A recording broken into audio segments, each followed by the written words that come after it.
Tank bund వద్ద గణేష్ నిమజ్జనాల కోలాహలం కొనసాగుతోంది. నగర నలుమూలల నుంచి గణనాథులు తరలివస్తున్నారు. డప్పు చప్పుళ్లు, డీజే పాటలు, యువతుల కేరింతలు నడుమ గణపతి గంగమ్మ ఒడికి చేరుతున్నాడు. భక్తులు భారీగా తరలి రావడంతో ట్యాంక్ బండ్ పరిసరాలన్నీ సందడిగా మారాయి. మరింత సమాచారం మా ప్రతినిధి పాపన్న అందిస్తారు. ఉదయం నుంచి కూడా ఖైరతాబాద్ గణేశుడు నిమజ్జనం తర్వాత ఒక్కొక్కటిగా ట్యాంక్ బండ్కి చేరుకుంటుంది. ప్రస్తుతం మనం విజువల్స్ లో కూడా చూడొచ్చు. ఒక భారీ వినాయకుడిని అయితే నిమజ్జనానికి తీసుకొచ్చారు. పైల్వాన్ గణేష్ ఇద్దరు రాక్షసులను కూడా తన ఒంటి చేతితోటి చెరొక చేతిలో ఎత్తుకున్న విగ్రహాన్ని మాత్రం మనం ట్యాంక్ బండ్కి ఇప్పుడే తీసుకొచ్చారు. వాళ్ళందరూ కూడా మండపానికి సంబంధించిన వాళ్ళందరూ కూడా రకరకాల డిఫరెంట్ టైప్ ఆఫ్ డ్రెస్సులు వేసుకొని చాలా అద్భుతంగా ఆటలు ఆడుకుంటూ పాటలు పాడుకుంటూ అయితే ఇప్పుడే గణనాథులందరినీ కూడా ట్యాంక్ బండ్ దగ్గర ఉన్న గంగమ్మ ఒడికి అయితే తీసుకొని రావడం జరిగింది.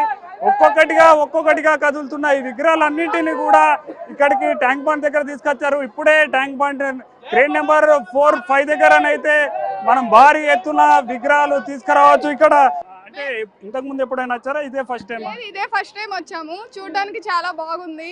ఆర్గనైజేషన్ కానీ మొత్తం చాలా బాగుంది. కాకపోతే కొంచెం ఒకటే బాధాకరమైన విషయం, పొల్యూషన్ ఎక్కడ పెరుగుతుందేమో దీనివల్ల అనేసి. అంటే ఏంది పిఓపి వినాయకుడు ఉండడం వల్ల పొల్యూషన్ పెరుగుతుంది అంటే? అవును, మట్టి వినాయకులు చేయడం వల్ల ఏ ప్రాబ్లం రాదు, కానీ కొన్ని ప్లాస్టిక్ వినాయకులు కూడా ఉన్నారు కదా, అది దానివల్ల కొంచెం బాధాకరంగా ఉంది. తను చెప్పేది ఏంటంటే ప్లాస్టర్ ఆఫ్ ప్యారిస్ వినాయకులు ఉపయోగించడం వల్ల ఇక్కడనైతే ఈ రోజు ఎంజాయ్ చేస్తున్నాం, కానీ మన ఎన్విరాన్మెంట్ కు మాత్రం పొల్యూషన్ అవుతుందంటూ కూడా ఉన్నారు. ఇక్కడ ఒక బ్రదర్ ఉన్నారు. బ్రదర్ చెప్పు, ఎక్కడి నుంచి వచ్చావు? महाराष्ट्र से इधर गणेश का निमज्जन वो महाराष्ट्र से ज्यादा होता है, इधर कैसा दिख रहा है? बहुत अच्छा है। पुलिस डिपार्टमेंट का भी बहुत अच्छा है और चीफ मिनिस्टर का भी बहुत अच्छा काम है इधर। और मुझे बहुत अच्छा लग रहा है कि पूरा पुलिस डिपार्टमेंट काम कर रहा है और यहाँ पे पूरा पब्लिक को सपोर्ट मिल रहा है और सेफ्टी मिल रहा है। ये मुझे लिए बहुत अच्छा लगा। చెప్పండి బ్రదర్, మీరు ఎక్కడి నుంచి వచ్చారు? కర్ణాటక. ఇక్కడ ఎలా ఉంది గణేష్ నిమజ్జనం హైదరాబాద్ ట్యాంక్ బండ్ దగ్గర? ఫస్ట్ టైం వచ్చాను, చాలా అద్భుతంగా ఉంది. అంటే యాక్చువల్గా నేను ఈరోజు ఆఫ్టర్నూన్ ఫ్లైట్ నుంచి వచ్చాను చూద్దామని, అంటే ఎస్పెషల్లీ గణేష్ నిమజ్జనం చూడాలని. సో నేను అసిస్టెంట్ డైరెక్టర్గా చేస్తాను కర్ణాటకలో ఫిల్మ్ ఇండస్ట్రీలో. సో చాలా అద్భుతంగా ఉంది. యాక్చువల్గా హైదరాబాద్ చూద్దామని అనుకుంటాను, కానీ మిస్ అయిపోయాను.